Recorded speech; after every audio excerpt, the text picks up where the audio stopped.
मुंबई में टॉरस नाम की ज्वेलरी स्टोर लोगों के साथ 3-4 हजार करोड़ का स्कैम करके भाग गए। एंड इस चीज का सबसे पहले पर्दाफाश करा था इस प्रदीप कुमार नाम के व्यक्ति ने, जो कि एक सब्जी विक्रेता है। ये खुद इस स्कैम में लगभग 4.5 करोड़ गवा चुके हैं। इस कंपनी का नाम था प्लेटिनम हर्न प्राइवेट लिमिटेड, जिसके मुंबई में 6 टॉरस ज्वेलरी स्टोर थे और बहुत जल्दी कुछ और स्टोर भी ओपन होने वाले थे। इनकी स्कीम कुछ इस तरीके से थी कि इनके स्टोर से या फिर इनके ऐप से या वेबसाइट से ज्वेलरी खरीदनी थी, जिस पर आपको 11% तक का रिटर्न दिया जाता था, वो भी 52 हफ्ते तक। मतलब हर हफ्ते 11% तक का रिटर्न। मान लो कि अगर आपने कोई 10,000 रुपीज की ज्वेलरी बाई करी यहाँ से एंड उस पर आपको 4% का रिटर्न मिलता है, तो 4% के हिसाब से 400 हुए और ये 52 हफ्ते तक आपको मिलता रहेगा। तो 52 हफ्ते तक ये मिलने का मतलब है कि 20,800 रुपीज आपको मिलेंगे और साथ में ज्वेलरी भी मिलेगी। अब आपको लग रहा हो तो इसमें घाटा क्या है भाई, फायदा ही फायदा है, तो आप गलत हैं, क्योंकि इनकी आगे की स्कीम सुनते जाइए। ये पॉन्जी स्कीम किस तरीके से वर्क कर रही थी। इनकी स्कीम 4,000 रुपीज से शुरू होकर 85 लाख रुपीज तक जाती थी। मतलब जितना ज्यादा इन्वेस्टमेंट उतना ही ज्यादा रिटर्न। साथ ही में रेफरल बोनस था 10% तक का, यानी कि आपके द्वारा अगर इनके स्टोर से कोई भी ज्वेलरी खरीदता है तो जितने की भी वो ज्वेलरी बाई करेगा उतने का 10% आपको मिलेगा वन टाइम। एंड साथ ही में कुछ लकी ड्रॉ भी होते थे भाई, कार दे रहे थे, ये आईफोन्स गिफ्ट दे रहे थे, अपने गिव अवे कर रहे थे। मतलब यहाँ तक कि इन्होंने अपार्टमेंट का भी भाई लकी ड्रॉ करा था, 1 BHK 2 BHK का। तो इतना सब ये कर रहे थे और इस तरीके से ये बांट रहे थे लोगों को फ्री में सबको, जो इतना ज्यादा रिटर्न दे रहे थे। तो आपकी तरह ही लोगों को लगा कि इतना कंपनी अर्न कैसे कर रही है, कैसे ये सब कर पा रही है। तो कंपनी का ये साफ कहना था कि जो और कंपनीज होती हैं वो 300, 500 करोड़, 1000 करोड़ तक का भाई एडवर्टाइजमेंट में, मतलब सूट वूट करा के किसी सेलिब्रिटी को लेकर इतना खर्चा कर देती हैं। हम ऐसा कोई एडवर्टाइजमेंट वगैरह कुछ नहीं कर रहे हैं, अपने कस्टमर्स को ही दे रहे हैं जो कुछ भी दे रहे हैं। एंड दूसरा, इस बिजनेस में 200 से 1000% तक का मार्जिन होता है, जो कि कोई नहीं बताता आपको, हम बता रहे हैं। तो लोगों को ट्रस्ट होने लगा कि भाई हाँ ऐसा हो सकता है, क्योंकि कोई भी बिजनेसमैन अपना मार्जिन नहीं बताता है और ये लोग बता रहे थे। तो लोगों को भाई ट्रस्ट ऐसे बिल्ड कर दिया था कि कंपनी कभी भागेगी ही नहीं भाई, बहुत ही जेन्युइन कंपनी है, बहुत ज्यादा फायदा होने वाला है। आप सुनो ये स्कैम किस तरीके से कर रहे थे। इनके स्टोर पर कई सारे तरीके की ज्वेलरी मिलती थी, डायमंड भी, गोल्ड भी, सिल्वर भी, लेकिन मोजेनाइट स्टोन करके जो एक था वो सबसे ज्यादा बिका, क्योंकि उस पर सबसे ज्यादा रिटर्न दे रहे थे ये, जिसकी मार्केट में कोई वैल्यू ही नहीं थी भाई। हीरा लेकर जा रहे हैं भाई लोग, बेच रहे हैं भाई, उसकी कोई मार्केट वैल्यू नहीं है, लेकिन क्यों खरीद रहे हैं, क्योंकि उस पर सबसे ज्यादा रिटर्न है। तो पहला स्कैम तो लोगों के साथ इस तरीके से हो रहा था कि जो वो खरीद रहे हैं उसकी कोई मार्केट वैल्यू है ही नहीं। दूसरा स्कैम इस तरीके से करा जा रहा था कि जो भी इन्वेस्टमेंट करने के बाद आपको रिटर्न मिल रहा था ना, उसको दोबारा से इन्वेस्ट करने से और ज्यादा रिटर्न देने का वादा कर रहे थे ये। तो लोग अमाउंट विथड्रॉल ना करके दोबारा से इन्वेस्ट करते जा रहे थे उसमें। मतलब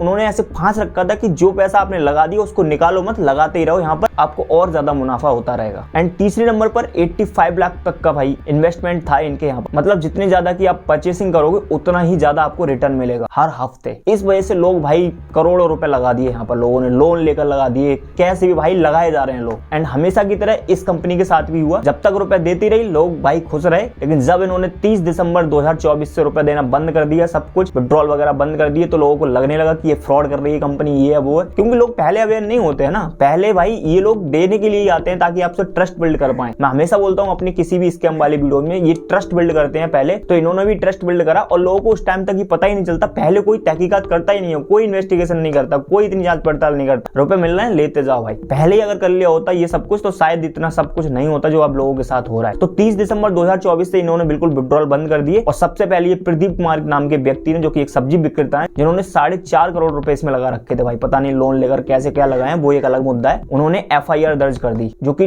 टॉप 5 एग्जीक्यूटिव्स हैं इनके, CEO CA वगैरह जो भी हैं, 5 एग्जीक्यूटिव्स के ऊपर एक्शन लिया गया है। भारतीय न्याय संहिता की धारा 318, 316, 61 और महाराष्ट्र जमाकर्ताओं के हितों का संरक्षण MPID अधिनियम की धारा 3 और 4 के तहत इन पर मुकदमा दर्ज हुआ है। एंड ये तो देखो कंपनी भाई यूट्यूब पर अभी भी एक्टिव है, टेलीग्राम पर एक्टिव है, अपने प्लेटफॉर्म पर एक्टिव है, वहां पर वीडियो जारी कर दिया इन्होंने कि जो CEO हैं तौसीफ रियाज और जो CA हैं अभिषेक गुप्ता, उन्होंने अपने सहयोग के साथ मिलकर वहां पर स्टोर में तोड़फोड़ करी और भाई लूट ले गए सब कुछ, कैश वगैरह जो कुछ भी ज्वेलरी वगैरह थी सब ले गए भाई तोड़फोड़ करके। और अपने कस्टमर्स को आश्वासन दे रहे हैं कि हम ऑपरेट करिएगा, हमारे साथ कोऑपरेट करिएगा, हम भाई सबका रिटर्न वापस करेंगे, ये करेंगे वो करेंगे। कौन कर रहा है भाई ये सब कुछ होने के बाद भी, कैसे कौन हैंडल कर रहा है? तो ऐसा भी कहा जा रहा है कि इसकी एक जो डायरेक्टर है वो यूक्रेन से बिलोंग करती है, यूक्रेन की कंपनी है ये, ऐसे करके कुछ कहा जा रहा है। लेकिन अब जो भी हो स्कैम हो चुका है भाई लोगों के साथ, और स्कैम होता रहेगा क्योंकि लोग अवेयर नहीं हो रहे, लोग ऐसी इंफॉर्मेटिव वीडियोस को देखना नहीं चाहते। सबसे बड़ी बात, जब तक उनको मिल रहा है तब तक कोई कुछ बोलना नहीं चाहता मुंह से, कोई तहकीकात कुछ नहीं करना चाहता। भाई ये अपनी बाकायदा ऑनलाइन प्रेजेंटेशन में सब कुछ बता रहे थे कि ऐसे ऐसे कर सकते हो, ऐसे ऐसे। किसी ने क्रॉस क्वेश्चन करा ही नहीं भाई, जो वैसा बोल रहे हैं वैसे मान लिया। तो सबसे बड़ा वही है कि जब तक मिल रहा है तब तक लेते रहो, और जब डूब जाए नहीं है तब हा करो कि पुलिस नहीं कर रही, वो नहीं कर रही, ये नहीं कर रही। भाई पुलिस क्या करेगी फिर बाद में? हमेशा की तरह यही होता है, कुछ लोगों को पकड़ेगी। अब बात करें इसकी रिकवर की, भाई कैसे मनी रिकवर होगा, तो इस वाले स्कैम में तो भाई किसी भी स्कैम में मुझे बता दो कि रुपए रिकवर होते हो, बहुत ही कम रेयर केस में होता है ऐसे रिकवर हो पाए रुपए। और इस वाले की तो कोई उम्मीद ही मत करना, क्योंकि ये सबसे ज्यादा कैश पर जोर देते थे, कैश के जरिए हमारे परचेस करिएगा, कैश के जरिए ले जाइएगा। तो रिसिप्ट देते थे, लेकिन कितना रिकवर कर पाएगी पुलिस, कितना क्या होगा कैसे होगा कुछ नहीं पता। जेल में डाला जाएगा, बेल पर निकाला जाएगा। जो एम्प्लॉयज हैं वो सब कह देंगे भाई हमारे साथ हम खुद विक्टिम है, हमारे साथ तो मतलब हमारे साथ खुद स्कैम हो गया है, हमें तो रखा गया था, हम क्या जाने। कुछ नहीं होने वाला भाई, जिसका पैसा गया है वो डूब गया है। तो कुछ इस तरीके से ये स्कैम करा जा रहा था। तो ऐसी स्कीम से ऐसे कहीं भी, चाहे भाई आजकल फिजिकल, वर्चुअल छोड़िए भाई, वर्चुअल तो